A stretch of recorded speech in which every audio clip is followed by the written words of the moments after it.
The broadcast is now starting. All attendees are in listen-only mode.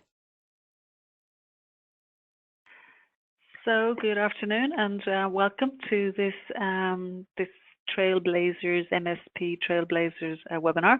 So I see people are just logging in, so I'm going to give people a chance to log in, and we'll start in just a few minutes. Okay.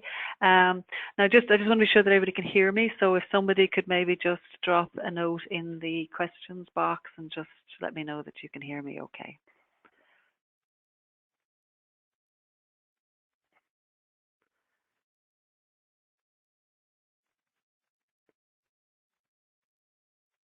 Thanks, Gareth.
Okay, so good afternoon. I think we can kick it off now, and if more people join, that'll be great.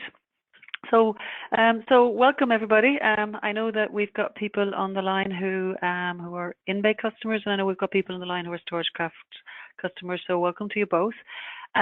So the idea behind these series of webinars is to have some conversations with people who've gone out there and done the job. They're what we call the MSP Trailblazers, and they've very sort of graciously willing to come on these calls and share their experiences. And as Chris, our first speaker, said, it's a warts and all view of what they've done in their business, and the idea is that hopefully you guys can get some inspiration from it.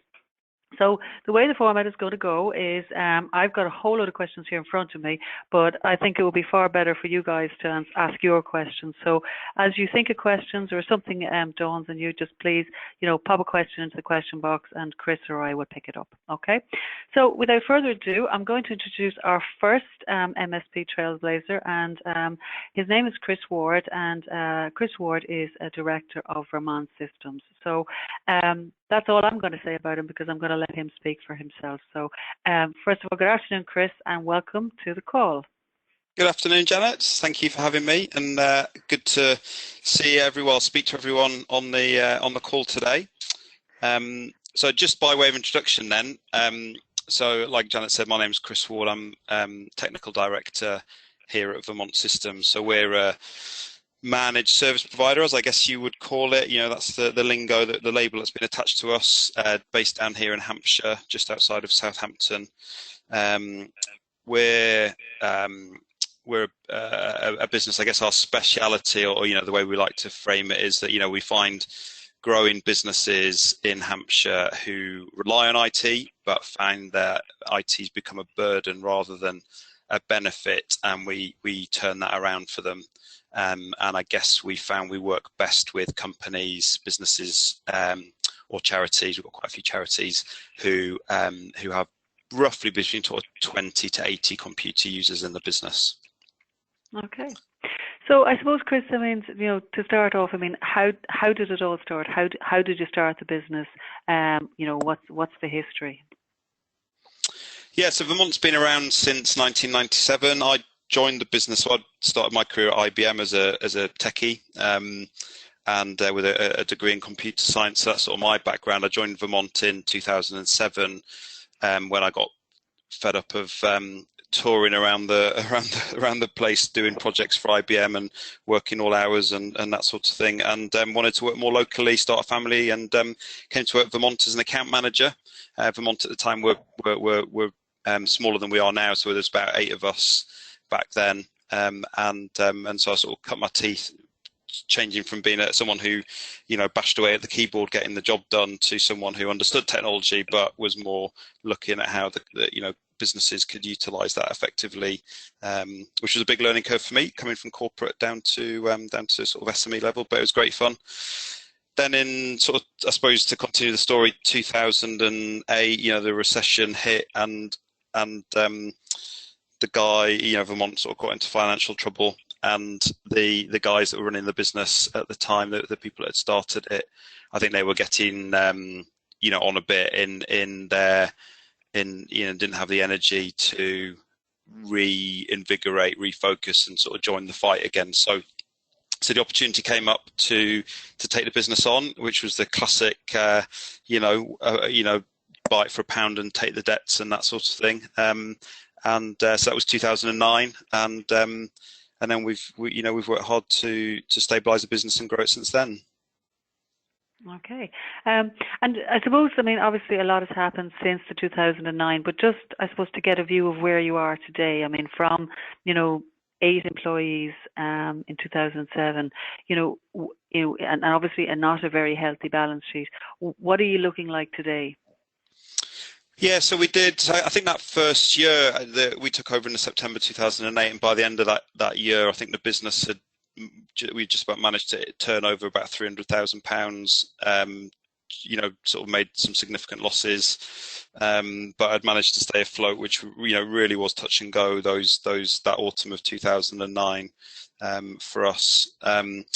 And then, so sort of fast forward, we've grown. So we grew for about 5 years. We grew roughly about 20-25% each year from a revenue standpoint. So sort of took it up to about 1.5 million. And then we've been flat-ish for about 2 years now. We've got about 15 grown adults in the business and a few apprentices at the moment is roughly what we look like. Okay. And in terms of, I suppose, the sort of the structure of the business, or even the kinds of services that you're offering, has that changed significantly from 2007? And like in 2007, were you sort of a break-fix company, or were you an MSP at that stage, or how did you deliver your services? Yeah, they were very much in the break-fix world. Relied on that sort of monthly mountain to climb of overheads of whatever it was back then, and every month you started at close to zero, and you had to climb that mountain every month. And that was very stressful. And when we took the business on, I'd been looking with them anyway while I was just an employee there at transitioning across to a flat fee or a managed service model, or whatever you want to call it, and looking at the benefits of that. And so when we took the business on, we very quickly looked to transition across to that MSP model. And so we went out, we talked to the customers that Vermont had, and we used a strategy where we basically talked to them about what they liked about Vermont, and where they felt Vermont could do more, or where what they didn't like, and fortuitously or whatever, the story generally was that they really liked the people at Vermont. They like working with Vermont on a sort of day-to-day basis, but they felt they lacked proactivity. We lacked proactivity. We lacked. They said, we only ever talk to you when we've got a problem. You don't help us set budgets. You don't help us plan forwards. we'll get a phone call one day saying that, the server's full and that, we're going to have to spend £10,000 to buy a new one because it's 5 years old and it's not worth, and all that sort of stuff. And that was great, because that just meant that we could say, well, look, if we can solve those problems, and it's going to, it's going to cost you in a different way, and it's going to be a different way of paying for that. And then it may well cost you more money, but would you pay for that? And most people, a significant number of people said, yeah, if you could really deliver on that. And so we went off, put the package together much quicker than we anticipated. Actually, we thought we'd sort of take us 3 or 4 months to put something together and start rolling it out. But actually, customers were saying, no, we really need that. We need it now. So we started in September, and we had the first managed service customer on board, or converted by October, and then some more in November, December, and so I think we got close to. So our first objective was to cover the overheads with the monthly income, and we got to sort of 80% of that target. I think within about, I can't remember, it's really hard to remember thinking back now, but it's sort of within the 12 to 18 months we'd sort of broken the back of it, and the stress level disappeared, and relationships with the customers really improved, I think, because we were working with them in a different way. I presume, and I could be wrong, that you would have lost some customers in making that transition, that some weren't interested. Yeah, funnily enough, we lost some customers when we first took over who were basically really unhappy already. They felt let down. They felt, the service had been poor to some extent, or there'd been particular issues. And actually, it was when within the first 3 weeks we were there, the 3 largest customers all cancelled, purely because they just took the opportunity of change of management to say, right, yeah, let's make a change. The sort of history had gone, which was somewhat, made things a lot more stressful than we'd anticipated. But most of the other ones, we didn't pressure anyone. The people that didn't want to convert straight away were happy to stay where they were. And actually, over time, there was people who took 3 years for them to move across. And even now, we've still got a few kicking around who, and we've done a couple of acquisitions along the way as well. So we've still got a few that are kicking around on that model, and something we haven't quite got to the point of sort of forcing one way or the other. And that point's probably arriving, but so long as they're profitable, then we've sort of tolerated them and kept them going if there's a good relationship there. And when you came to sort of pricing up your managed service, did you bill by employee or per device, or how did you put your pricing sort of structure together? Yeah, that's a good question, and I don't have an answer that's got lots of wisdom in it. I mean, we simply had to get that done really fast, put our offering together. So we figured, what's the quickest way of gaining a metric for how much we're going to charge for this? And we looked at devices and servers and counting all the bits and bytes and gigabytes, and we thought, it's going to be really complicated. We're going to have to do audits, and so we just went for users, and not.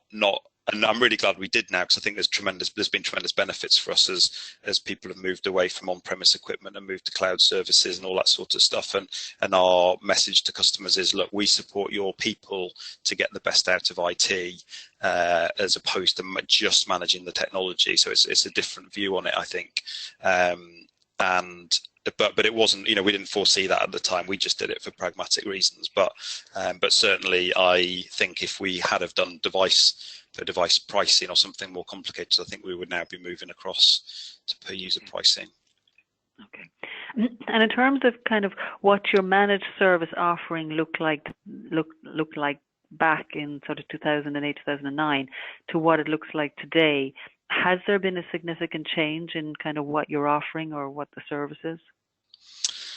I mean, that's a good question, and I'll answer it in a slightly roundabout way. So I think back in the day, I think we had a really clear vision of we call it managed services, but and I think that's a tag that the vendors in our industry have have used to describe us as a, and you know, and then people like me, you know, we've ended up using that about ourselves. But I think it's actually an unhelpful title, because I don't think I really know what it means. And you know, I think I like the term proactive. I think better, and so we had a really good idea of what that meant and what the vision for that was in terms of, you know, I mentioned it before, you know, turning messy IT systems that aren't serving the needs of the business, and that might be because of downtime. It might be because, you know, they haven't got, you know, good systems in place to support the activities of the business, like good remote access for the sales force, you know, good ways to access their data and turn it into information, whatever the things are they need. You know, but you can only generate that through proactivity, and also around security, of course, which is the big thing at the moment. You know, and I've got a thing around, you know, that the IT support is not a solution to cybercrime. You know, if you're phoning IT support because you've got a cybercrime problem, it's too late. You know, it's got to be proactive. And I think we had a great view of that, how it would benefit us, how it would benefit the customers in terms of driving down the number of problems they were experiencing and driving up the value they were getting from their technology.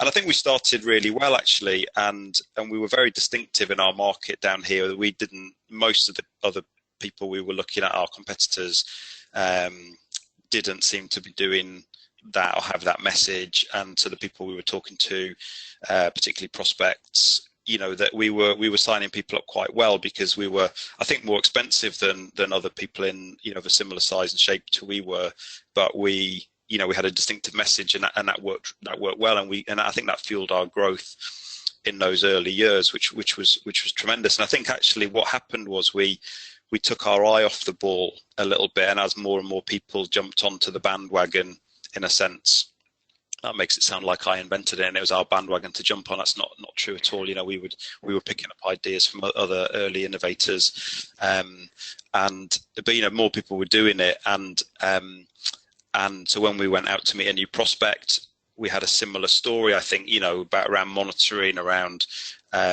you know, around doing reviews and all this sort of stuff, and other people charging less for what looked like the same thing, and I think we got caught up in that, and got caught up in talking to people about support desk response times and things like that, which are important, and we do want to have great response times on our support desks. But actually, what we came back to, I think, was, you know, we sort of had a bit of soul searching over the last 2 years, and realised actually we never set out to run a company that had the fastest response times on support desk, or could deliver the service for the most, you know, sort of, you know, economic value, or you know, and we were dabbling with cloud, we were dabbling with hosting, we were dabbling with, you know, hardware as a service, you know, sort of dabbling with all in VoIP and, you know, everything under the sun, to you know, try and differentiate ourselves. And actually, when we spent a lot of time on this, and what we realized was we'd moved away from that original core vision that we had, which was to help SME businesses in Hampshire to get the, you know, to turn IT from a burden into a benefit, and really help them maximize what they were getting out of it. So we revisited that and went through, and we actually simplified our offering a lot. We changed the way we delivered it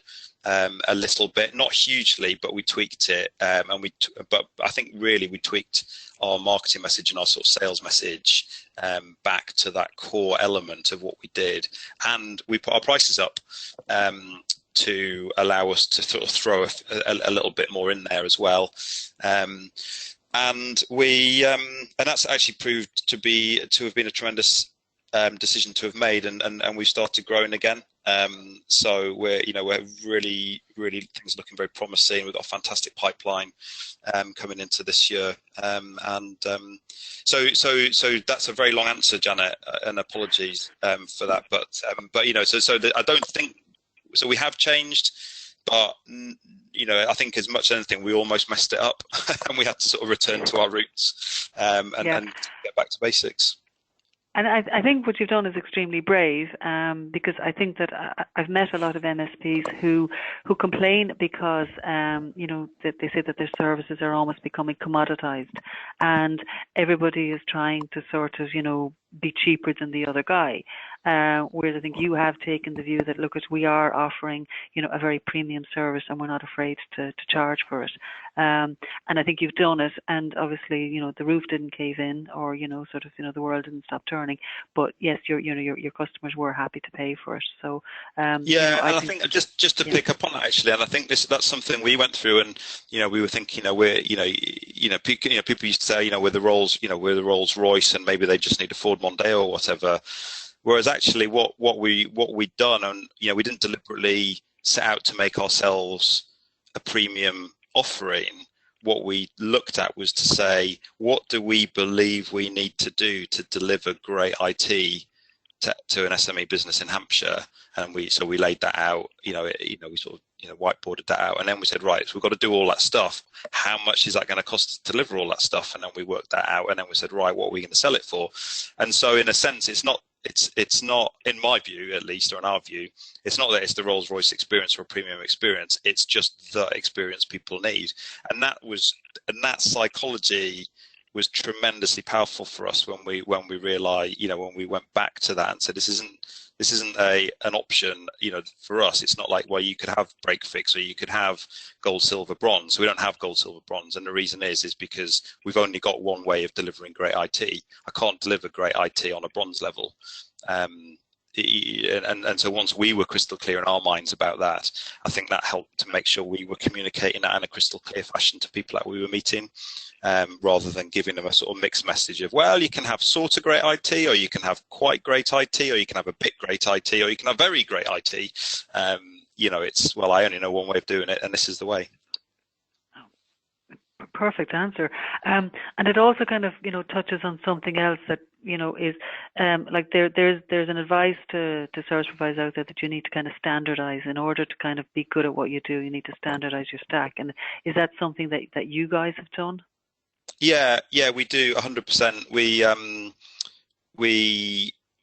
have a particular antivirus, particular security firewall, particular you know, sort of hardware and software products that we use to deliver that. And again, we're not and that's not negotiable. So if a prospect says, hey, you know, I've got licenses for this, or I've bought that last year, can I keep using it? And then you discount the service a little bit, you know, we say no, because it's not about the product and the particular benefits of the product. What we're delivering is, if you use our service, we will give you a great IT system that works really well. It's secure, the uptime's good, it's fit for purpose in terms of serving the needs of the business. And you know, that we can only do that if we're using the tools that our guys know really well, that we know, you know, the good, the bad, and the ugly of each of the different tools that we use. We've got great relationships with the vendors that we use,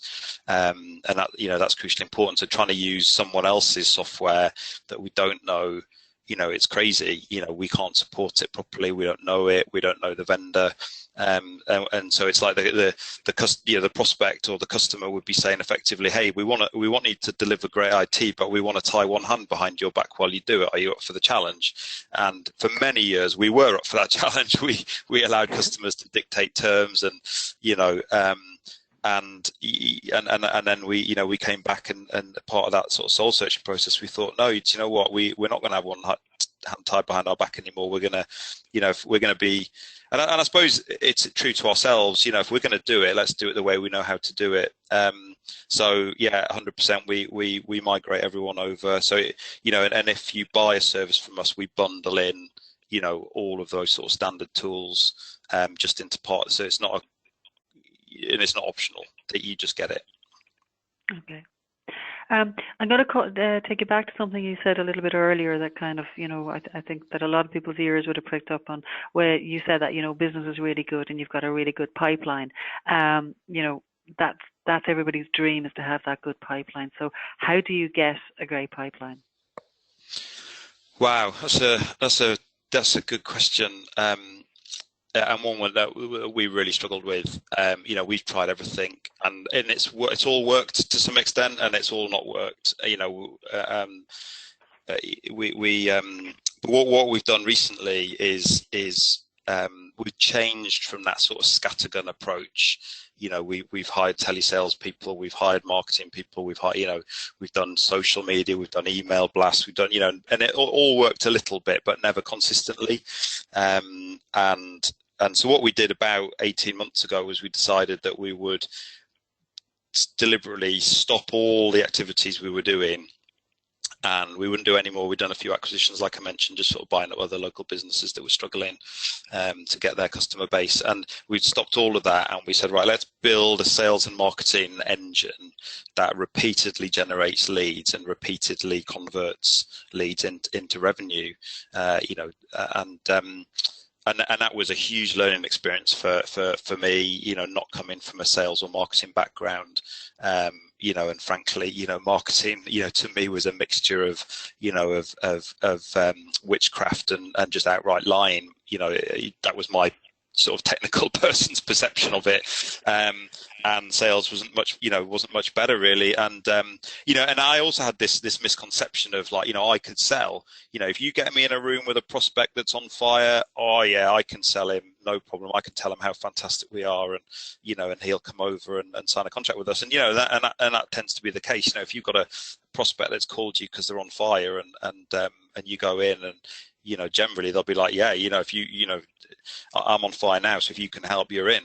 And but that's not selling, and that's what I realized is, that's not selling. And so we spent a lot of time, spent a lot of energy and money as well with people to understand how this all works.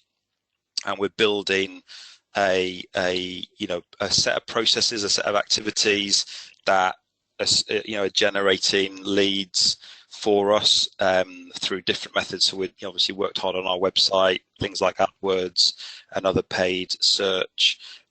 We do direct mail campaigns, so actually printing letters and things and stuffing them in packages or envelopes and mailing them out, and then following that up with telephone calls, and we've done educational seminars, or we do educational seminars, particularly around cybercrime at the moment. That works really well, working with the local police force and other organisations.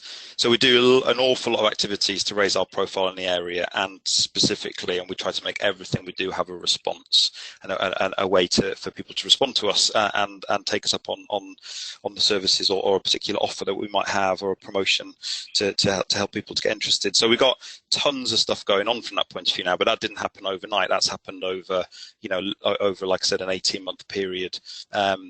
And so we went, and just to sort of give a statistic. So in 2015, we didn't really count our leads very accurately, but I think we, in terms of qualified leads, as in qualified meaning, an inquiry from a business that we wanted to work with, I think that would be less than 20 in the whole year.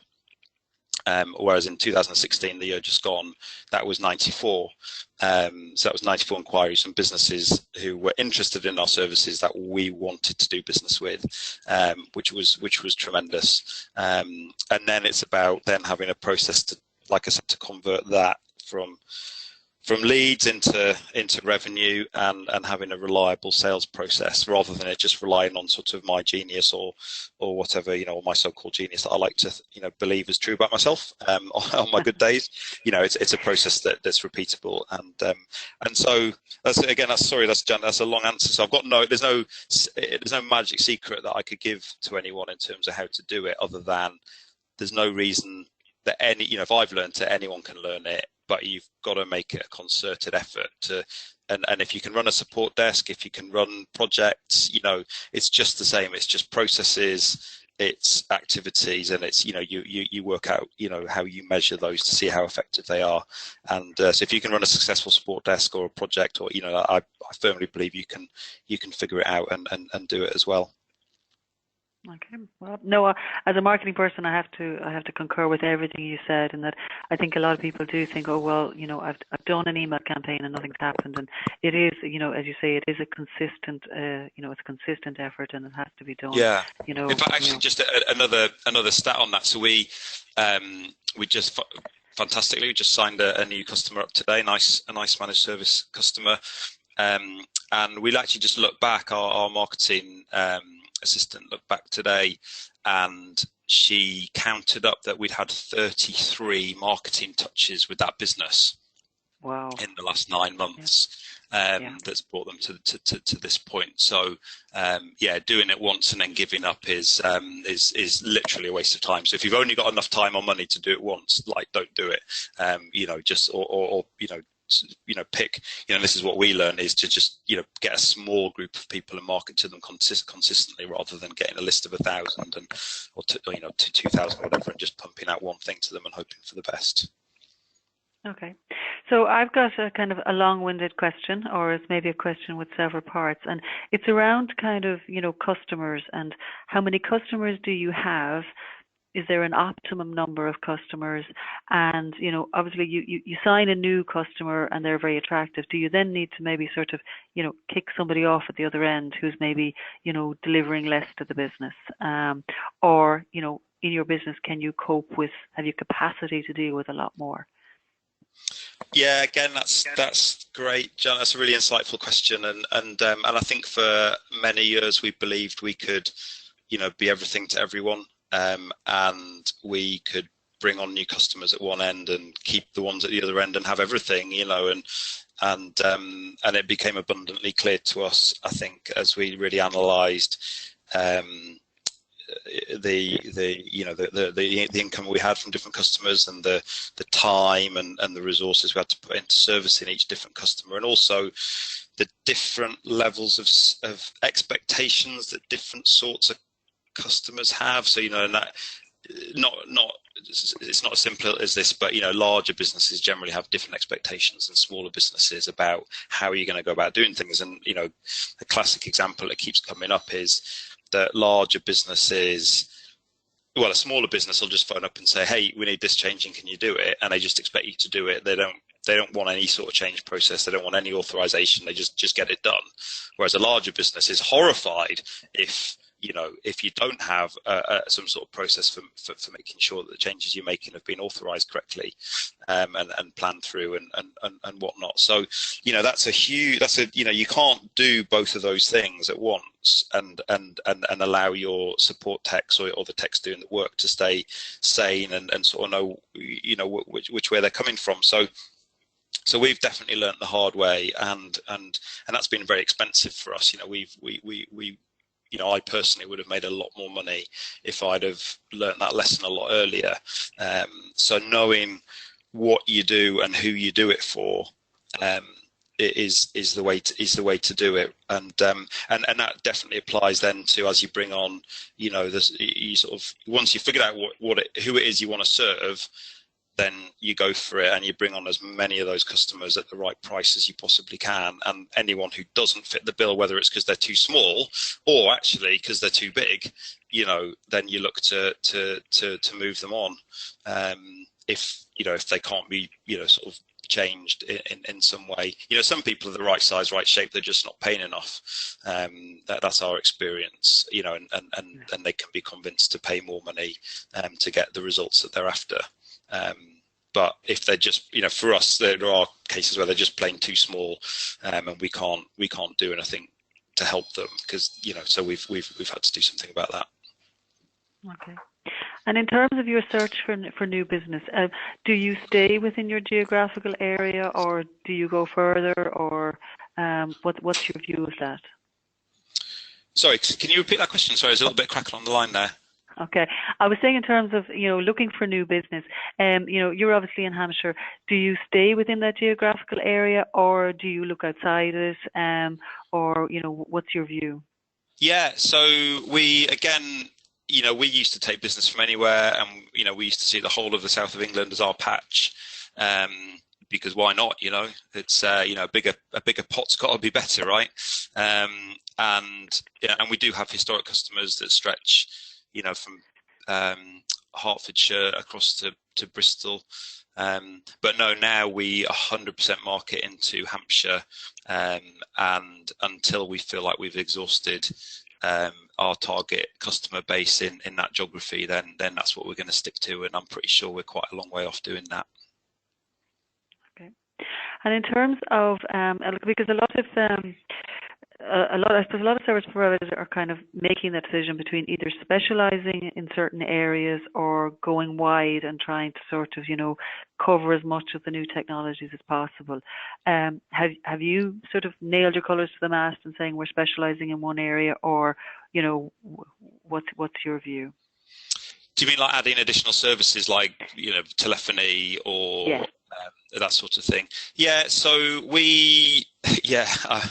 God, Janet, you're asking all the questions that bring out all the mistakes that I've ever made. So, we've dabbled in all that stuff, and we've done VoIP at least 4 times where we've had a crack at it. Disaster recovery services. We deliver those to our customers, and we've looked at marketing those more widely as sort of a standalone service. We've dabbled with setting up our own hosting services in a data center. We've done all of that, and actually we've realised that and the last one we tried was putting together like a sort of standalone security service. And I think that we realised that it's not to say there's not room for doing all of that, and we definitely want to still do additional services like that. But for us, we were trying to patch up the fact that we weren't doing as well as we wanted to do in our core business by adding in other lines of revenue. And the lesson that we learned, again, the hard way, is that we've got to have your core business has got to be really good before you go diversifying into other stuff, and that's been huge for us. And someone taught me that every time you start something and don't finish it, that's 100% wasted time. And the number of times we've started, putting together a new service and haven't really finished it properly, or haven't really then rolled it out as aggressively as we possibly can do, is far too many times we've done that. And so what we've done is for the current point in time, we've said we're not going to do it. We're very much focusing on that core business, that proactive IT service, helping people get the most out of their technology.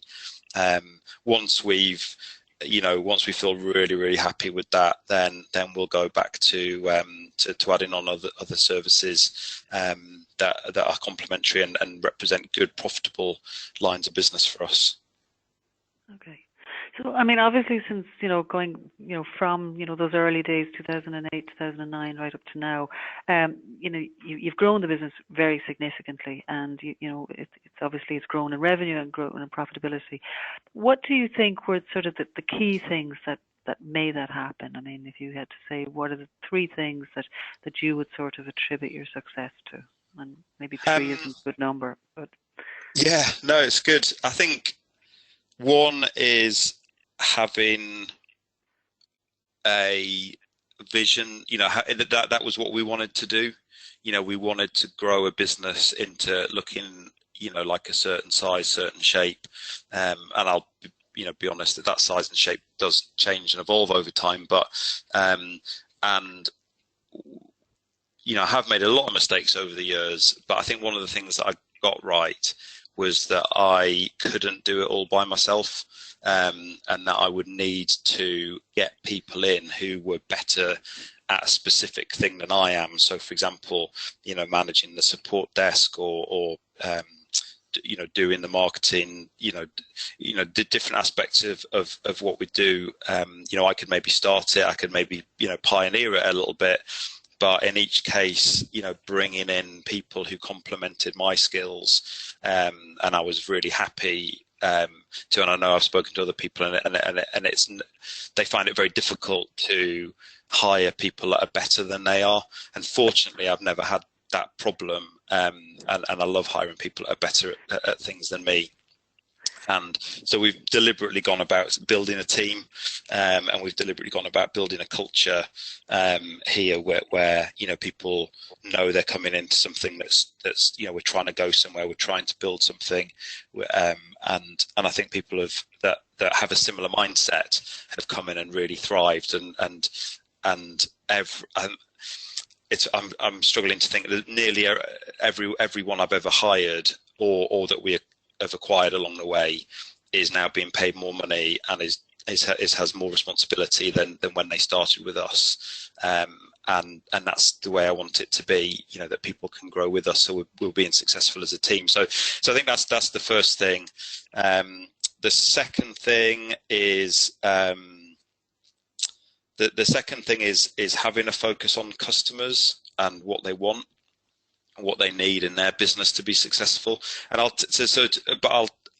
guess I want to caveat that to say that whilst you focus on what the customer needs, that's not the same thing as the customer's always right. Yeah, and focusing on being too responsive to customers or just doing everything that they say is actually really bad. And again, someone taught me, and I'm so grateful to the community that we're part of here. There's so many great people that have taught me an awful lot. Is that, you know, business owners, customers aren't qualified to make IT decisions. Yes, so often we expect them to make the IT decision, or we let them make the IT decision. You know, they're not qualified. They don't know what the best thing for them is from an IT standpoint. So, so when I say giving people what they need, that's what they need. They need good advice, for example, and that's different from, you know, they think they want X and you sell them X, despite the fact that you sort of believe they should have Y. But staying close to your customers, making time and building in time. And we did this, we built it into our contracts that we'll go and see them once a quarter, so that we're very close to them and we know what they need, we know what their business challenges are, and we're constantly thinking, all right, how do we help them with that? How do we help them with that? How do we help them with that? We might not have an answer right now, but if enough people are asking for it and experiencing them challenging, then we'll put significant effort into solving that problem for them. And I think that's the third thing is you know, being part of the community of businesses like us, you know, the peer community or whatever we want to call it. You know, meeting other business owners, business leaders that are running businesses just like mine, and also, you know, vendors that we've been able to get to know really well. Is that, you know, that has been tremendous in terms of, you know, going from, you know, I'd never done this before. I didn't know what I was doing. You know, I thought I could do it. You know, you've got a sort of core belief in yourself, but you know, the wisdom that I've picked up from other people, other business owners that I know who have been so generous with their time and with their experience, you know, pointing me in the right direction, helping me out with stuff. And, you know, and I'd probably say that every product we use in this business, and every initiative, every idea, every strategy that we're using is not our own ideas. It's a melting pot of all the stuff that we've picked up from other people. And so getting involved with groups, with organizations who you know, who form that network, I think has been definitely the you know, the third tenet of our success. Yeah. And Chris, maybe just even if you name those communities and organisations, you know. Yeah, sure. So for me, that's been the first one that I got involved with was the Thames Valley SBSC group that meet up in Reading once a month. People, if afterwards, if they want to know more about that, you know, reach out to me. You know, Janet will put you in touch. And I'm very happy to share more with you. And that's a group of peer, a peer group, you know, business owners, business leaders of businesses just like ours, that meet up in Reading once a month on a Thursday evening. And that was like revolutionary for me when I met that bunch of guys, and that opened the door to a lot of other stuff. And CompTIA, the UK channel community as part of CompTIA is tremendous, and most of us just know CompTIA for the training that they do or provide, but the community group, which is really the heart of it, is tremendous, and getting involved in those meetings that they run 3 times a year, and the other resources has been brilliant. And then some of the vendors, you know, StorageCraft and InBay on the you know, you guys have you know, been tremendous, and there's other really good ones as well who run brilliant. So Autotask, we're an Autotask customer, and they run some great community events as well, to get to know other people. So I think those would be the ones that we found most benefit from. Okay. Actually, Chris, there's a question here from Gareth, and he's calling you on something you said earlier. He said, how do you inform a customer that he or she is not qualified to make an IT decision?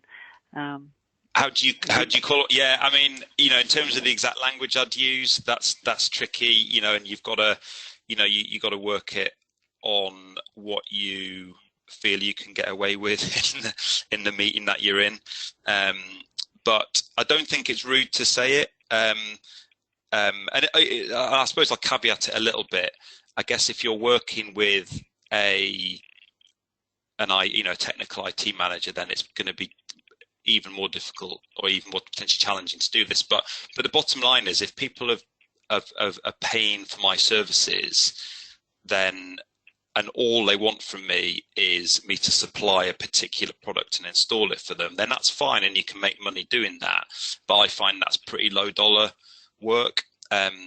Whereas the high value customers that I've got are ones that trust me, and actually what they're paying me for is our expertise, our wisdom, our experience over time to guide them, to help them set IT strategy. So if you think of it as a pyramid almost, with just simple technical services at the bottom, you know, MSP, sort of monitoring, management, daily tasks, that sort of level, the next level up. And then, you know, you go up, and then you've got, you know, a strategy, budget setting, you know, and those sort of, you know, and helping with business problems at the top of that stack.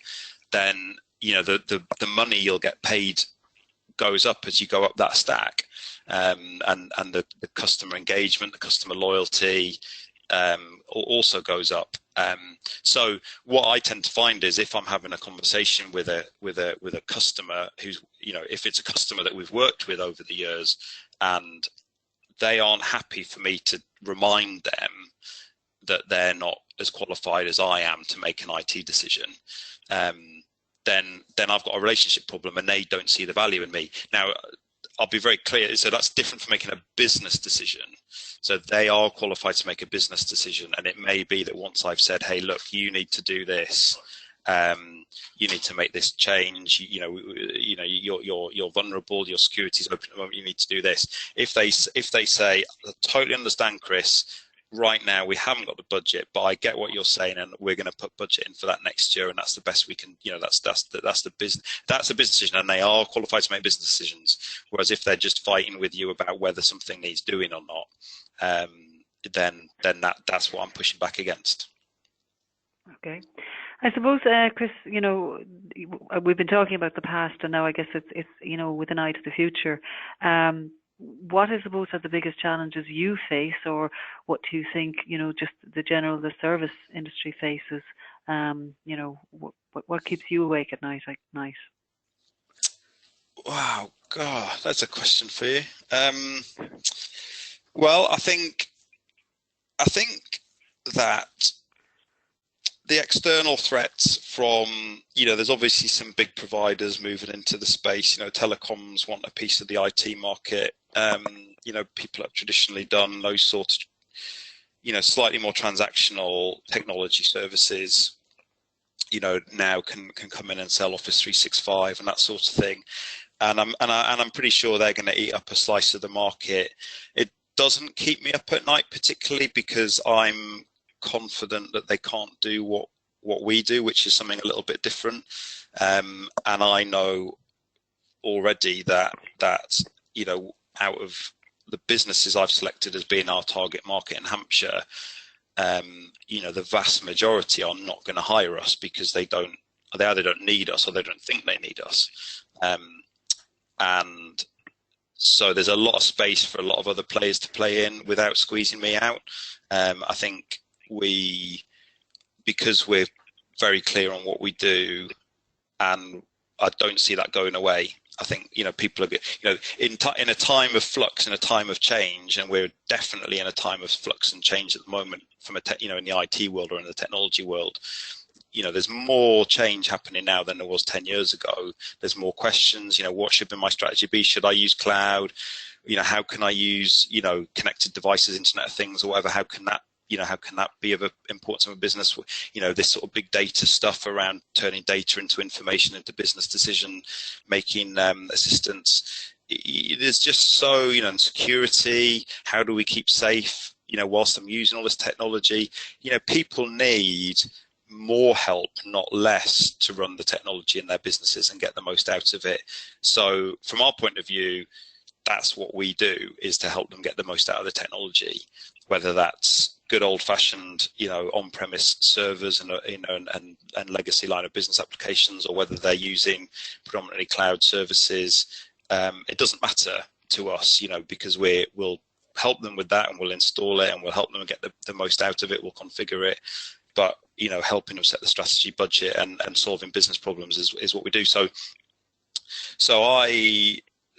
I think in terms of the challenges, it's to keep retraining or acquiring the skills into the company that we need, sort of keeping the staff learning and evolving in what they're doing, so that they, just the same as, we all get together as business owners and talk about the difference between being the IT guy through to being the trusted advisor. That applies to our staff as well. Their jobs are changing.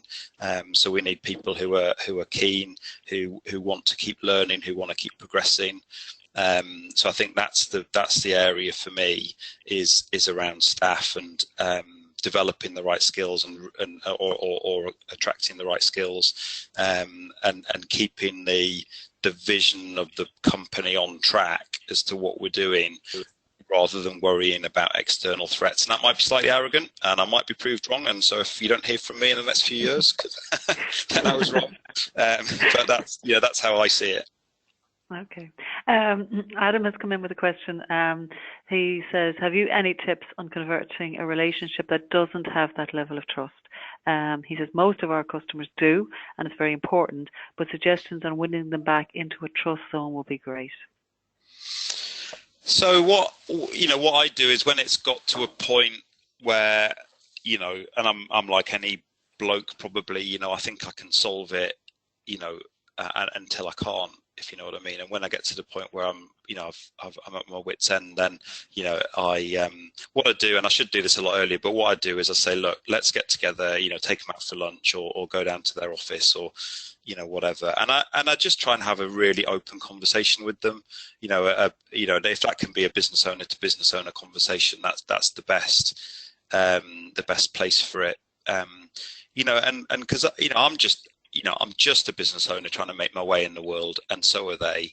And we offer a particular service, and if we've got a mismatch, then we're wrong for each other.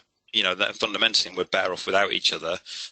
If actually we've just got a disconnect, so somehow for whatever reason we've just miscommunicated with each other, and that can happen for loads of reasons. And we've got a customer at the moment who have had they're a VC-backed technology company that we've been working with for a couple of years, and so they're getting new people in all the time at a senior level. So, and every time that happens, we've started to realize that we run into a relationship problem, because they don't see, and what we've realized is we've got to go back in and resell to them and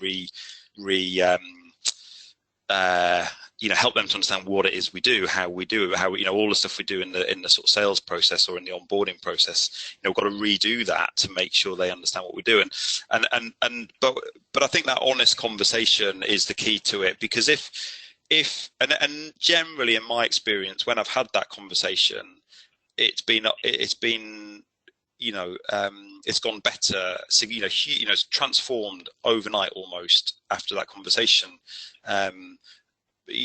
For the positive, because they see what we do, they see what we're trying to do, and they realize, I need that. And you're right, you guys do know this better than me, and I do want to stop tinkering with the IT, and I do want to crack on with running my business and doing all the strategic stuff I need to be doing, and that really helps. And every now and again you get one and they say, I just don't need what you guys offer. That's the problem here. And we shake hands and off they go to find someone else that's going to work better for them. But trying to, not confronting it is like, and that goes for, we all know that goes for any relationship situation where it's not working 100%. The best thing is to sit down and talk about it and resolve it, not just brush it under the carpet. So couples counselling for your service provider. There you go. Yeah, we look after the whole situation here. Okay, we're running out of time a little bit, but we've got a couple more questions. So Gareth is saying, how much selling or looking for sales opportunities do your techies do? Are they expected to do this, and if so, are they compensated? No, they are not compensated. They look for sales opportunities within. So we only deal with customers that are on a managed service contract with us. So if there's, if they spot a problem in a particular customer or an area where their customer needs something, they can flag that through and we'll get that done. But we don't. I don't think technical people are motivated financially. They're motivated by having a job that they enjoy doing, where they feel they can make a difference in the world. So we try and align what they get out of the job to those things rather than financial rewards. Okay.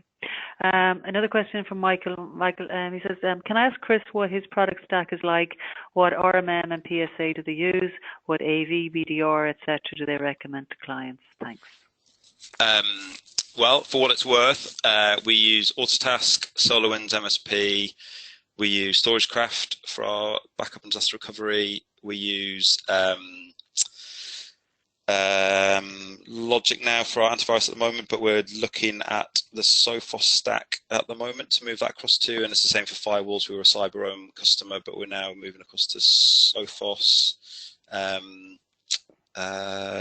Can't remember the other things that he said. We're an HP shop, but the tools are irrelevant, and that's the thing I'd say. Use tools that work for you guys, that work well for what you're trying to do. There's a myriad of, I'm sure ConnectWise is fantastic.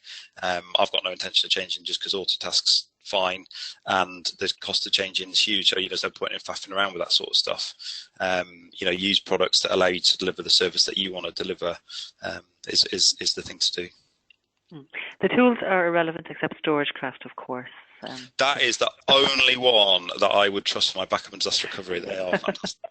But but that said, on that front, Janet, and being really honest and open as I always am, it is a great product.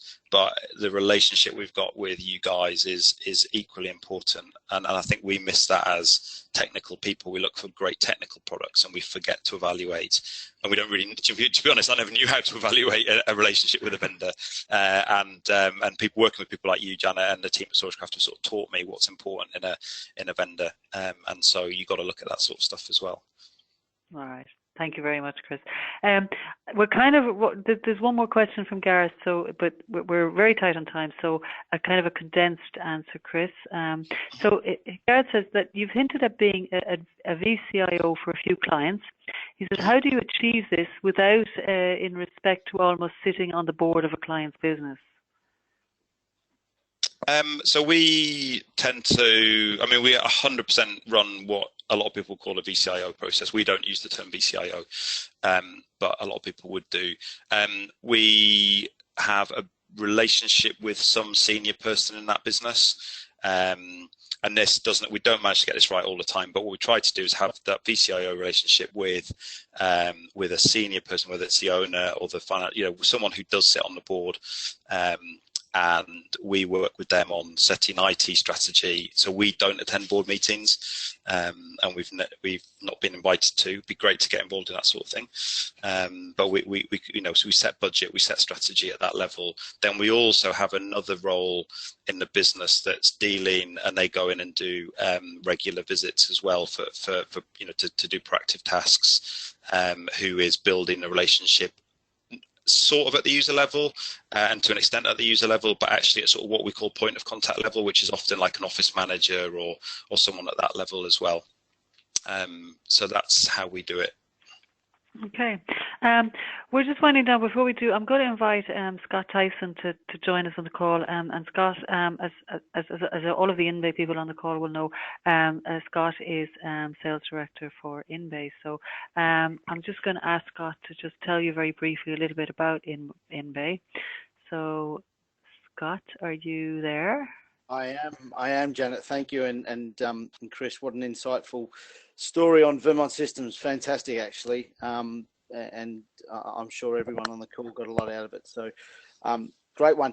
I know we're stretched for time, Janet, and I know we've got the next instalment of this webinar next week, so we can go into this a little bit deeper. I can give a very quick 30, 60-second overview of who MBay are, and we can, as I said, we can go into it a bit deeper. MBay, just in a very quick sense, is an organisation that was founded in 2002.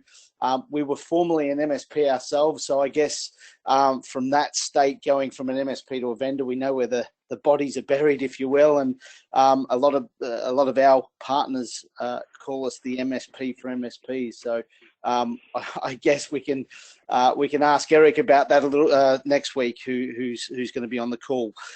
We are an organisation that offers white label NOC, service desk and project services, 24 hours a day, 7 days a week, 365 days a year, to help MSPs help grow their business. It's effectively pretty much like that. We have our technical delivery centre in Colombo in Sri Lanka, but we are a UK organisation. We are based here in London.